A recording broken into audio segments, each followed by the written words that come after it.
All right, let's start in chapter 2. We're going to do what does it say, what does it mean, how does it apply. So let's go into what does it say first. Let's not forget, you can write down beside verse 1, this is 603 BC. 603 BC. So 2 years later in the first chapter. This is the chapter that we are calling Nebuchadnezzar's image, because in this chapter you have one of the most famous visions of the Old Testament. You have this statue of a man who has a gold head, silver chest and arms, brass belly and thighs, and legs of iron, and feet part of iron, part of clay. And that is going to reveal to Nebuchadnezzar the next 1,000 years of history that's coming. And he's the head of gold. So starting with him, and it's going down through the next 3 world empires after his. So let's go through this chapter, and I'll just pull out sections of it because of our time factor. When he has this dream, it troubles him. So here's a man who conquered the world, and the dreams keeping is worrying him. And that seems unusual, but that's probably not unusual. Sometimes people are bothered especially when they think there's something that they don't understand. And in this case, he thought correctly that he should understand this dream because it was important. And it turns out to be important, but when he wakes up, he can't remember what the dream was. He knows he had a dream, can't remember the dream, doesn't know what it means, of course. So he calls in all of his wise men and says, "Tell me what my dream was, tell me what it means." And they said, "No king ever asked that. You tell us what the dream is and we'll tell you what it means." He said, "I don't remember, you tell me both." And then he's got an anger problem. He's going to, he decides that when they can't do it, that they're liars, which was true. I mean, they were magicians and soothsayers, and they had been duping him, and now he's found them out. So he's going to have his, what we would call his hatchet man, his right-hand man, Arioch, to kill them all. And he was a tyrant. He had that much authority. And they had not called for Daniel to come and interpret the dream. He was one of the wise men, but he wasn't called. So when Arioch gets to his house and he's going to bring him out to execute him, he said, "Wait a minute, this is in verse 15. Why is the decree so hasty? Nobody told me about this. Why are you in such a hurry to kill everybody?" And he explains to him what has happened, and Daniel says, God can tell him, give me a little time. So it seems that he goes into the king in verse 16 and requests time, and the king is willing to give it to Daniel. He was not willing to give time to the soothsayers, but he gives Daniel that night. And so Daniel goes and asks his friends, Hananiah, Mishael, Azariah, to pray that God will reveal it to him. And so when Daniel goes to bed that night, God does reveal it to him. He remembers what he says. He goes in and finds Arioch and says, "I can tell the king." He rushes into the king, says, we found somebody that can tell you the dream. And so Nebuchadnezzar invites Daniel in, and Daniel tells him the purpose of the dream. You might want to mark verse 21. There are 2 key verses of this chapter. Verse 21 is a key verse. It's that same verse that we're going to see throughout the book, that God rules in the kingdoms of men. And then the other key verse you can go ahead and mark, we're not to it yet, is verse 44. 44 is a key prophecy of the whole Old Testament, but especially of the book of Daniel. So chapter 2:21, 2:44, 2 key verses. Now, so Daniel is brought in before the king, verse 25, and Daniel does not take credit for it. He says, "There's a God in heaven who can tell you what your dream is," verse 28, "and God is revealing to you what's going to happen in the latter days." And if you want to write beside verse 28 in that phrase, latter days, the verses, you could put Isaiah 2, 2 through 4. Isaiah 2, 2 through 4. These are prophecies of the kingdom. A part of this vision has to do with God setting up his eternal kingdom. And this would be in the latter days. So Isaiah 2, 2 through 4. Micah 4, 3 and 4. Micah 4, 3 and 4. And then Joel 2, 28. Those are the Old Testament parallels. Now let me give you the New Testament fulfillment. I'll give them to you again. Isaiah 2, 2 through 4, Micah 4, 3 and 4, Joel 2, 28. Then the New Testament fulfillment is Acts 2,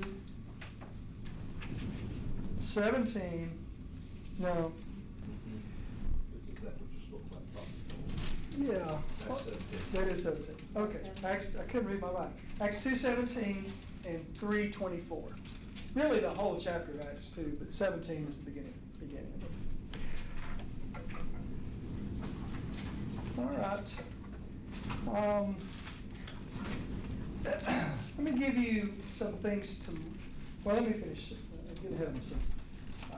So he gives him the dream, that's verse 31. I'll put a box around the two words great image, because that's the section. He's revealing the image, so that will jump off the page and tell you what the context is when you're just flipping through the Bible. And then, so he tells him about what I just described, gold, silver, so forth. Then you get down to verse 36, and you can put a box around the word interpretation. That's what we're doing in class, isn't it? We're saying, what does it say? That's verses 31 through 35. What does it mean? That's interpretation, verse 36. How does it apply? That's what we take from it. Okay, so he tells him that God's going to set up his kingdom, and verse 37, he describes the image again and tells him that it refers to not an image, but that each one of those is a symbol of a future government. You're the head of gold. There will be a replacement of you later, and you'll be an inferior kingdom, silver. Then another is inferior to that, brass. Another is inferior iron. So drop down into verse 44. Now, tell you what, I'm going to come back to 44. Keith, remind me when I get to the end of the chapter. Don't let me forget. I've got to come back to 44. So you might want to note in verse 45, the stone was cut out of the mountain. The stone equals the church. You could put church beside stone. What's the mountain? Zion. Probably. I was reading Homer Haley. This is a good book, incidentally. This is not your textbook, but Homer Haley's book called Daniel. And Brother Haley says, it might be Mount Zion, but it might just be of unknown origin, because did the church really come out of Mount Zion? It started at Mount Zion. That was his point. It could be Mount Zion. That's the only thing I found of anybody that has an interpretation of it. So you might want to put on, let's see, verse 47. I wrote a note beside this. I don't know if you can fit this, but listen to it first, and if you can fit it, you can write it. If not, you can put it on your sheet. But Nebuchadnezzar, and I'll abbreviate that because it's so long. Nebuchadnezzar saw Jehovah as a God among gods, and then I'll show you that in the verse. A God among gods. He's still polytheistic. So you notice that after Daniel reveals it, the king is so impressed that he falls on his face before Daniel, verse 46. Verse 47, the king answered unto Daniel and said, of a truth it is that your God, you notice, he sees Jehovah as a tribal God of the Hebrews. Your God is the God of gods. God, he's the only God. He's God of gods. He's the best God. He's the most powerful God. He's so impressed at this juncture. But the next chapter, he's going to make an idol and tell everybody bow down to it, or I'll burn you in a furnace. So he's polytheistic, and even though God has shown him this great miracle, it did not convince him of the singularity of God. All right, 44. We'll go back to that now. That's all we'll say about what does it say. Let's know what it means. Verse 44 is a key verse of the Old Testament, and it's a prophecy made centuries before the church came into existence. Here you're just beginning this history that's going to unfold from the Babylonian kingdom to the Medo-Persians to the Greeks to the Romans. So you're dealing with 1,000 years. The Roman government lasted until 476 AD, and you're at the 600, about 600 BC, so that's 1,000 years. And in the days of these kings, the Roman kings, there will be another kingdom set up that ultimately will defeat the Romans, but that takes some centuries. But this small stone becomes the eternal kingdom. It represents it. So let's look at 44. If you want to make some notes here, you can. I never noticed this before. You have past, present, and future in this verse. Watch this. In the days of these kings shall the God of heaven set up a kingdom which shall never be destroyed. So there's future, will never be destroyed. The kingdom shall not be left to itself, but it shall break in pieces and consume all these kingdoms, and it shall stand forever. So he's talking about the dream that Nebuchadnezzar had, that's past. He's talking about the present in verse, God of heaven shall set up a kingdom which shall never be destroyed. So you have past, present, and future. Now in this verse you also have a reference to the divine origin of the church. The God of heaven shall set up a kingdom. It's not man-made. And then you have, I never knew what this part of the verse meant until studied Daniel to teach earlier, last year and now this year. But that phrase, shall not be left to other people, that refers to God's providence. In other words, the kingdom is going to have God watching over it, protecting it. It will not be left to people. You know, we may think, well, we're in charge of this congregation. Well, elders are in charge. But this is God's church, and God is looking over his kingdom all through these years. So he would not leave it alone. He didn't set it up and just, wind up the toy and set it to go and never look at it. No, God is monitoring his kingdom. So you see that continued interest.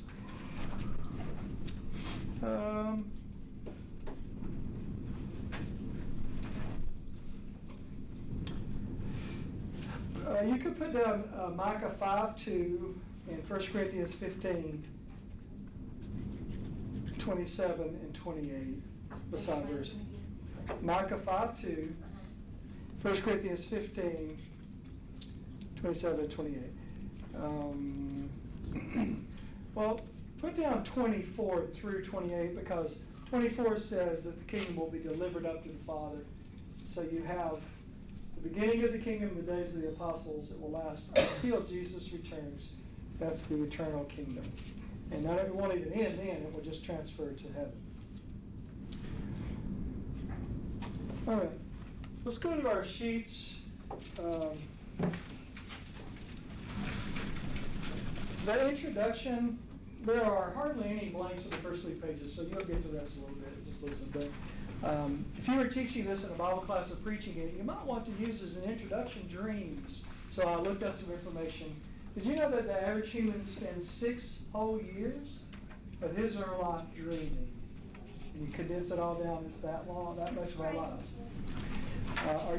Everybody have Daniel chapter 2? It should say Nebuchadnezzar's image at the top, I think. Okay, that's where we are. So 6 years. The average person dreams 1 to 2 hours every night. Everybody dreams, except those with psychological issues. And if you don't think you dream, you're just forgetting your dreams. So you don't be worried. It's just something wrong with you. But everybody dreams. Do you dream in color? That's interesting. The short answer is more people are dreaming in color now than in the past because black and white TV no more. And you only see faces in dreams that you have seen in real life or you've seen on television. You don't invent faces in a dream. It's interesting. You could do there's a little bit there about black and white. I'll jump down to the next more to hour point. The average person only remembers dreaming about half the time. And within 5 minutes of waking, most people have forgotten that they dreamed or what they dreamed. So, all that points us to Nebuchadnezzar had a dream, and Nebuchadnezzar forgot his dream.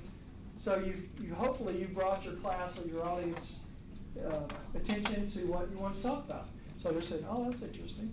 And then you say, okay, and in the Bible, it says that Nebuchadnezzar had a dream. And he had a dream about, he couldn't remember. You ever had that experience? So you see how you tie the scripture to your audience.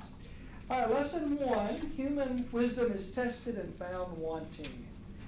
Add verse 10 to that. Check Daniel 2:5. If there's room, comma 10, or just write it above it. Did you know that there are some things that you cannot know without revelation? That is, God telling us. A child with an open Bible can learn more in 15 minutes about some subjects than a philosopher can learn in a whole lifetime with a library of books. Why is that? Creation of the world. What can you know about that besides what the Bible says? 15 minutes in Genesis 1, you will know more about the creation of the world than anybody can know without Genesis 1. Well, what about the afterlife? 15 minutes with an open Bible, Luke 16, or a lot of other passages. You will know more about what happens after a person dies than a philosopher could know reading all the books that have ever been written besides the Bible, because it requires revelation for that. And you see that illustrated in this chapter because these wise men, these Chaldean soothsayers, magicians, they were asked, tell us the dream and the interpretation. They said, no man on earth could do that. We can't do that. There are some things that can't be known by human wisdom. And we need the Bible. Therefore, we're blessed that God gave us His mind written in Scripture, what we needed to know in order to go to heaven. Lesson number 2, improving memory skills is valuable for preachers. I know most of them are not preachers in here, but it's valuable for any of us to improve our memory skills. And I won't spend time here, but I really enjoyed researching this and how to improve.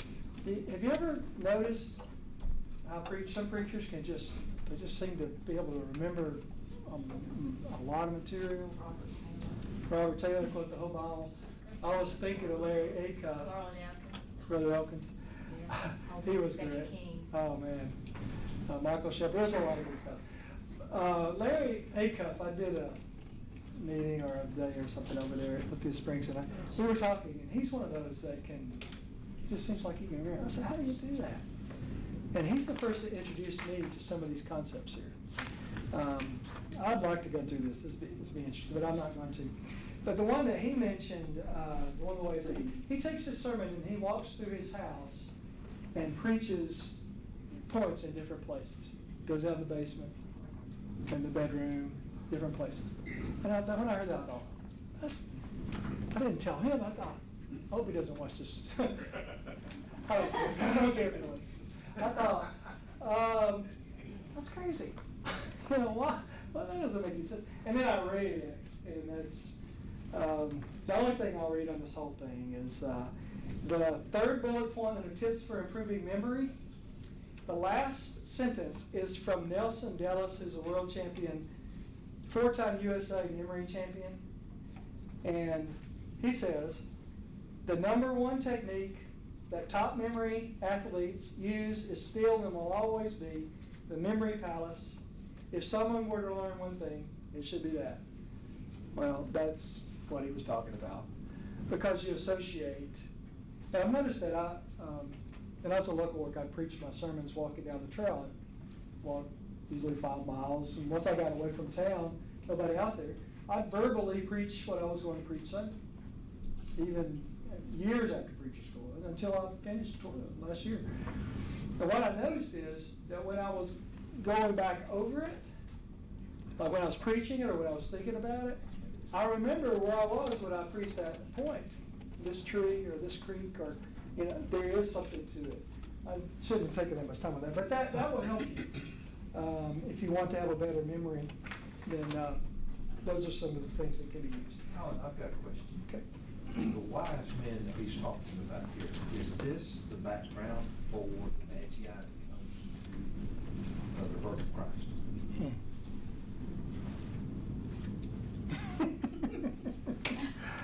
I think that they work. That'd be a good topic for a paper. Hey, are you taking this for credit? No. You are now. I will look that up. I don't know. I think it is. Yeah, I will look. I will try to look it up before tomorrow. Because they come from the east. Yeah, And that would be proper. that's a good question. that I do not have a good answer for. Let's go to lesson number 3. Yes, lesson number 3. I'll spend just a little bit of time, even though there's not a blank here for you. This is from verse 8, where Nebuchadnezzar, he's getting angry at this point, but he has not yet lost, blown his fuse. But here he's saying, you're just trying to buy the time. You're trying to stall, so I'll forget about it, get busy with something else. You're trying to buy time. But I want to take from that verse, which is not the main point of the verse, but it's about time. And time is so valuable, and it's one of those things that Christians have to learn to use, manage, be a good steward of, because we're going to be held accountable, because time equals life. Benjamin Franklin said, dost thou love life, do not squander time. That's the stuff life is made of. He's right. So, use every day wisely. Is a day more important to an 80-year-old man or a 20-year-old man? Is it more valuable to the 20-year-old man or the 80-year-old man? It's the same value. He just doesn't know it at 20. You only got about 29,000 days. The average lifespan, 29,000 days. Is what I did today worth giving a day of my life for? When you think about it in those terms, it makes us get out of bed and put our feet on the floor with purpose. In fact, I like to get out of bed knowing what I'm going to do that day. And before I get out of bed, I want to come. Sometimes I'll visualize it. You ever done that? I'm going to go here and do that. Well, that speeds up the day. It increases your energy because you have to make decisions you already made before you got out of bed. I'm going to go here to eat. I'm going to do this. I'm going to do this. I love to teach on time management, but that's not the point here, except just to give you a taste of it. And you can go to Psalm 91 through 12, especially 10 through 12 for Moses, and that's the only Psalm of Moses. It's the oldest Psalm. He says, teach us to number our days. Days are, if 29,000 is the limit, how many of my days are gone? I'm about 19,000 days in, somewhere like that. I used to preach on Psalm 90 a lot, and sometimes in meetings, and I figured out that's a psalm for young people. Don't preach it to older people. Listen, like, oh, that's depressing. Don't talk to me about Psalm 90. But we need to think about it. We need to think about when we're young. We need to think about when we're older. Use our days. Maybe God will extend our lives. Time is another word for mercy. Time is another word for opportunity. Time is another word for hope. We have all those things in this world. Once this world ends, we lose the opportunity for those things. All right, there's a lesson for the new year there. And then we'll move on to lesson number 8. Daniel began his public life with prayer. The first thing that we learn about Daniel, now this is his public life. We learned before he was promoted, chapter 1. He's promoted now. This is the first thing we see him doing his job. And he said, I've got to interpret this dream. How am I going to do that? We've got to pray about this. He didn't say, I'm going to go to the library and read about dreams. He didn't say, I'm going to interview smart people. He said, I'm going to pray. And he went to his friends and asked them to pray. So Daniel began his life with prayer. And do you remember that when he's an old man in chapter 6, and they said, you can't pray to God anymore. What did he do? He opened up his window and he prayed like he always did. So he prayed when he was young. He prayed all the way through. So he was an old man. He was willing to give his life to be able to pray. And God spared him, but he did not know for sure God was sparing him. He was willing to die for prayer. Okay. Lesson number 10. Suffering is a school of prayer. I taught on the book of Jonah last night in the Wednesday series. The church is doing a series on the minor prophets down in Columbus. And my assignment was Jonah, and I enjoyed that. You know that chapter 2 of Jonah is this point. Jonah is running from God, cast overboard, swallowed by the fish. It's a good thing God prepared that fish. If they threw him out of the boat without the fish, what would have happened to him? God had mercy on him. He swallowed him in that fish. And then 3 days, he was in a fish. I'm a visual person. When I read the Bible, I try to picture it. Can you picture that? Can you picture you get swallowed by a fish? What does it smell like? How much room did he have? You know, could he move his elbows? Was he just sticking there like that? I read, we've all read Jonah last night, so I read it again before I preached last night. And I know something I never saw before. You know how hard-hearted Jonah was? At least it seems to me. You can make up your own mind about this. But when these pagans were in a terrible storm, and they're praying to their God, and the ship's captain, where's Jonah? Jonah, where's that guy we brought on board? They went down and found him asleep. And he said, you pray to your God too? He's the only one that had a connection to the real God. He wasn't praying. And then they said, well, what can we do to get rid of this stuff? You got to throw me overboard. And they said, oh, we don't want to do that. He rowed harder. There's compassion among the pagans. But they decided they couldn't do it. And they said, well, we tried. And they said, God, be merciful to us. They threw him overboard. Swallowed by a fish. And then it seems to me, this is the point I've never seen before, that he waited to pray for 3 days. You read the last verse of chapter 1 and the first verse of chapter 2 of Jonah, and it says after 3 days he prayed. Boy, that tells me something about Jonah. I think I would have been praying as they threw me overboard and been followed by the fish. I don't think I'd have quit praying for 3 days. I don't know if that's the case, but that's what it seems to me. But I know this. He prayed in that fish. I can say that for sure. Now, Abraham Lincoln said, I've often been driven to my knees by the sincere conviction that there was nowhere else to go. Have you been there? Do you pray better in the sunshine or the rain? Most of us pray better in the storm. Do you pray better when everything's coming up roses or when everything's going wrong? Do you pray better when you're healthy or when you're sick? Most of us pray a lot more frequently in the school of adversity. And that's what we see in this chapter. They're going to die. I mean, if Arioch had actually carried out his command, then Daniel would already be dead because he was sent to kill him. But Daniel said, wait, I didn't know about it. And so he backed off and didn't kill him. So he came that close. And now he's praying to God. If God doesn't reveal this, what's going to happen to him? It's going to be it. So he prays fervently. Well, we need to pray all the time. Luke 18:1. And prayer is just as necessary on the good days as the bad days, isn't it? Do we need God any less today because it was a good day than we need him tomorrow because it's a bad day? No, we need him the same. We need him all the way, all the time. But it reminds us that we need him when we feel our weakness. Paul said, 2 Corinthians 12:7-9, when I'm weak, then I'm strong.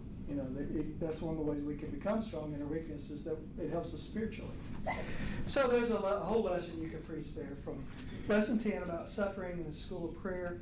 Number 11, in a time of crisis, God's child should ask others to pray with and for him.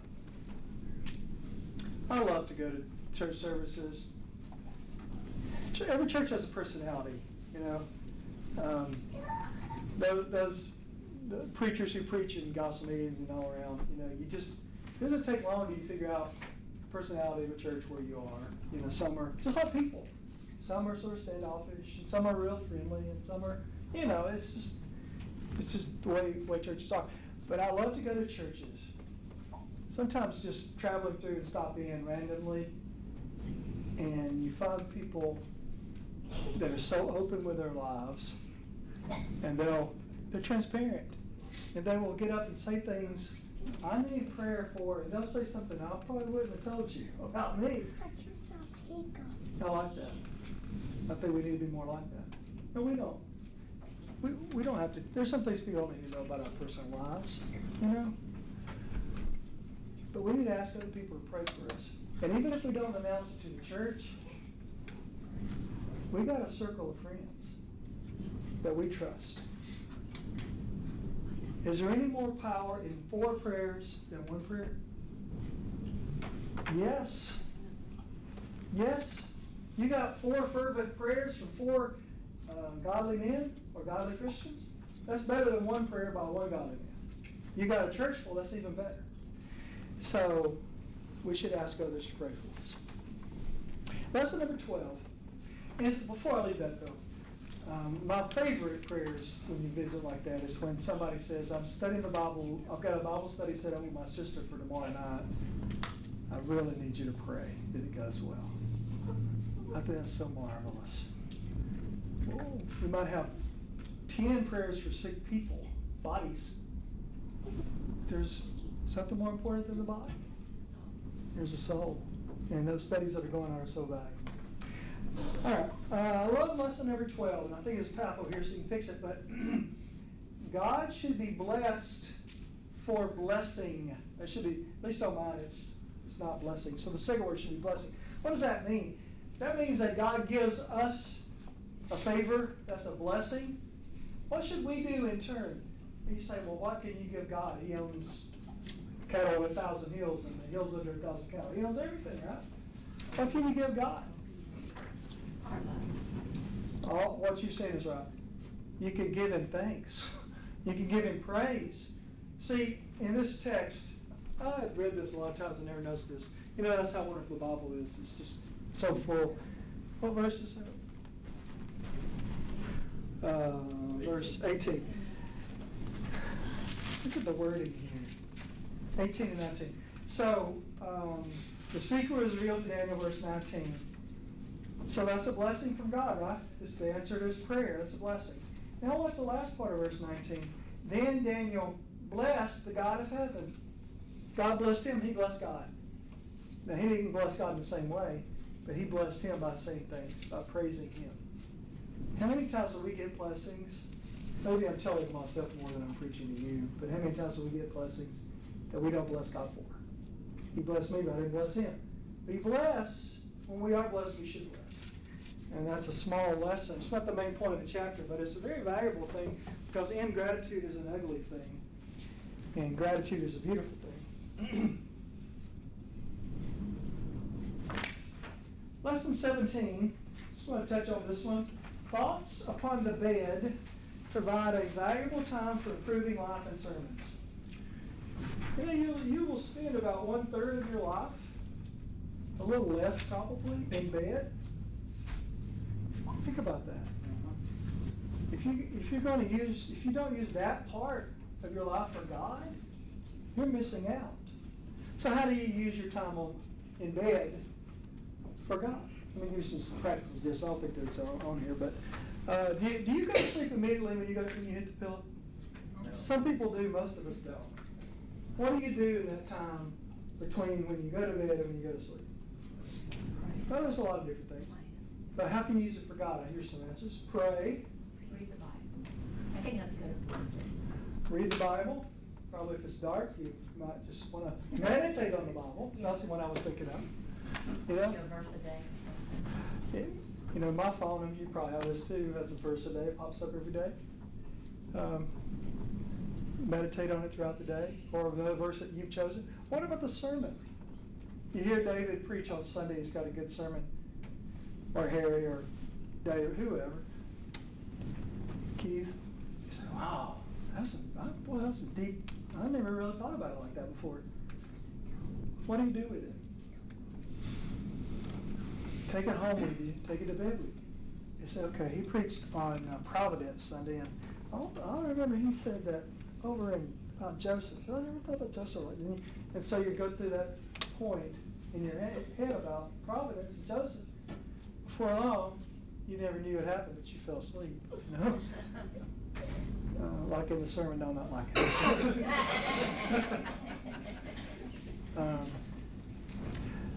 Well, I won't preach on that anymore because of our time, but I've got another one of these about the night and the day and how you can use both for God. So we'll come back to that, but I wanted to introduce that thought here.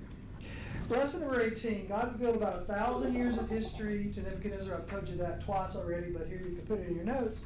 And then the bullet points, the head of gold was Nebuchadnezzar. Nebuchadnezzar goes in your blank. It represented the Babylonian Empire. Nebuchadnezzar. I'm a bad speller, so if you are too, that's the right way to spell it. Nebuchadnezzar. Nebuchad, those two are pretty easy. Nezzar, Nezzar. The silver breast and arms was the Medo-Persian Empire. Cyrus was their greatest leader. The brass belly and thighs were the Greek Empire, and Alexander the Great was their greatest leader. So Nebuchadnezzar, Persian, Greek, Alexander, those are the 4 blanks. And then the 5th blank is Roman. The legs and feet represented the Roman Empire. It was be in the days of these kings that the God of heaven would set up his kingdom. All right. If you're a preacher, you might want to look at 19. I think that's an interesting way to preach these world kingdoms. Maybe a Sunday night sermon after you talked about the church on Sunday morning, but talk about the emphasis of each of these kingdoms. And each one was known for a different thing. You have sensuous pleasure, idolatry, and intellect, and so forth. There's a lot of scriptures on all those points, and that's one way to make this chapter come alive. All right, let's move on then to lesson 20. One of my favorites. The world ruling kingdoms contributed to the establishment of God's kingdom on earth. It says in Galatians 4:4 that in the fullness of time God sent forth his Son, made of a woman, made under the law, for the redemption of those that are under the law. The fullness of time. Oh, that's an interesting phrase. What does that mean? That means that God started in Genesis 3 when man sinned, and he started preparing for his solution to man's sin. And it took him those 4,000 years to get the world ready for a baby to be born in a barn to a young virgin named Mary. He's probably 13 or 14 years old. And that baby was a seed of woman that he had promised all the way back there in Genesis 3. Now, the world God had been behind the scenes preparing the world so that it was the ideal time for Jesus to be born. The students in Memphis just finished, they have to outline the book, The Eternal Kingdom by Maddox. That's a good book. They call it The Eternal Outline because they have to outline it as it goes on forever. But if you don't have that book and you want to study this more, that would be the first book I'd recommend, The Eternal Outline by F.W. Maddox. But he goes into what this is just a little summary of. But each of those kingdoms prepared the world a little more for Jesus to come. And you can follow along here. Babylon, that's the head of gold, destroyed the Jews' love of idolatry. Now you read before they went into captivity, and they always were tempted with idols. They came back from captivity and they never worshipped idols again. It cured them of that. And it also spread the knowledge of God because, like I mentioned earlier, the Jews that went into captivity, most of them never came back. So all those Jews that were spread in different parts of the world, a lot of them had been sold into slavery too, not just in Babylon, but they'd also been sold. So they spread wherever they went, knowledge of God. So that was good, so that when the gospel went out, there was already some foundation laid in many places for the teaching of the one God and his Son Jesus. Bullet 2, the Medo-Persian Empire reestablished Jewish worship in Jerusalem. I think we mentioned that before. They got sent home and they rebuilt the temple, and that was in Jerusalem, on Mount Zion, and they had been prophesied by Isaiah that out of Zion should go forth the law. Here's the city of David, and worship is now being conducted back in the city with the temple. So that was ready for Jesus to come, and Jesus would one day cleanse that temple. Bullet number 3. The Greek Empire spread the Greek language, if you're filling these in. The gospel, when it went out in Acts, it sped into the world. Why did it do that?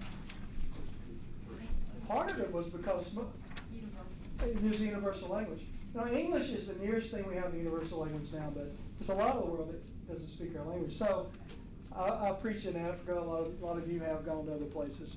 And you have to say a sentence and wait for somebody to translate it. It's really hard to get going in a sermon when you have to stop every sentence, and somebody's got to tell you. And some things are lost in translation, But they didn't have that problem. Part of it was there was a universal language. But whenever there was a universal language, guess what God's Spirit allowed them to do? Speak in the language that people understood, Acts 2. So God allowed tore down the language barriers so the gospel could go. Not only was it preached in that language, but it was written in that language. Now, I don't know a lot about Greek, but I know this. It's a very precise language, and the verb tenses are so much more precise than even English that you can communicate more precisely. So Koine Greek was a wise choice for writing the New Testament, and it soon became a dead language because language evolves. But Koine Greek didn't, because it became a dead language and was replaced by a different kind of Greek. So, simpler Greek. Well, can't talk much more about that, but I'll just say the Roman Empire also provided. Well, this is my first one. I'll preach on the resurrection. I may preach on the resurrection Sunday here. I preached on it last Sunday. You know, the Roman Empire verified the resurrection of Jesus for us. I'm glad those enemies went to Pilate and said, these disciples might steal the body. We need to put a guard and a seal. It's a good thing they did. Because now we know that nobody tampered with the body. Because the Roman government was strict. If a guard did not do his job, guess what happened to him? Executed. You see that in the book of Acts. So we know that they did their job. And so anyway, so you have that, but you also have, they built roads, and that goes in your blank. All roads lead to Rome. You know, there's a reason they say that. And some of those roads are still being used to this day. They're 2,000 years old. And they would dig down. You ever research that? They would dig down like 4 feet. There was a layer of big rocks and then gravel. And it was an engineering feat. That's why they lasted so long. Okay. There's more to that, but we'll move on and we'll talk about lesson 25. We've got to just finish up here. This is similar to what we just talked about. Christ was born at the right time, in the right manner, for the right purpose. If you wanted to preach about Jesus coming from Galatians 4 or Isaiah 9:6, and this is a 4-point outline to use. Who came? God's Son. He didn't send an angel. He sent his own Son. It's Isaiah 9:6 and 7. When did he come? Christ's birth at that time in Bethlehem was not an accident. It was an appointment. The determinate counsel of foreknowledge of God, Acts 2:23. How he came, made of a woman, is virgin born. 100 billion people have been born in this world, and he's the only one who was ever born the way he was born. Why he came to redeem those that are under the law. That's from Galatians 4:5. I think you may have blanks on the next section. Mine doesn't have those, but the 4 verses that pinpoint the year, the day, the week, the hour the kingdom came. Isn't that interesting how God gave us those so much detail? And this is the little stone that struck the image, right? So we're talking about a prophecy that was fulfilled centuries later. But the year was AD 33, uncorrected chronology, when Jesus died. The week was Pentecost week, Acts 2:1. The day was Sunday. How do we know that Acts 2 was on a Sunday? The Let's see it. The number. Well, it's not on here, is it? Yes, it is. Leviticus 23:16. What does Pentecost mean? 50th. So 50 days. 50 days from what? The day he died. From Passover. So it's 7 Sabbaths. It's the morning after 7 Sabbaths. So Sabbath was Saturday. So the morning after 7th. 49 plus 1. So it would be the Sunday. Then the hour was 9 a.m. when it began. So after I bet the time that right. If you want it to be, brother, you go ahead and preach it. It's fine. It wouldn't be wrong to have a 9 o'clock Sunday morning service. All right, that's all I'm going. That's all the notes, all the blanks. Anybody have a question you'd like us to get? Just 1 minute, 2 minutes. Thank you for coming. Thank you for teaching. All right, Lord willing, tomorrow, if you can come back, bring back the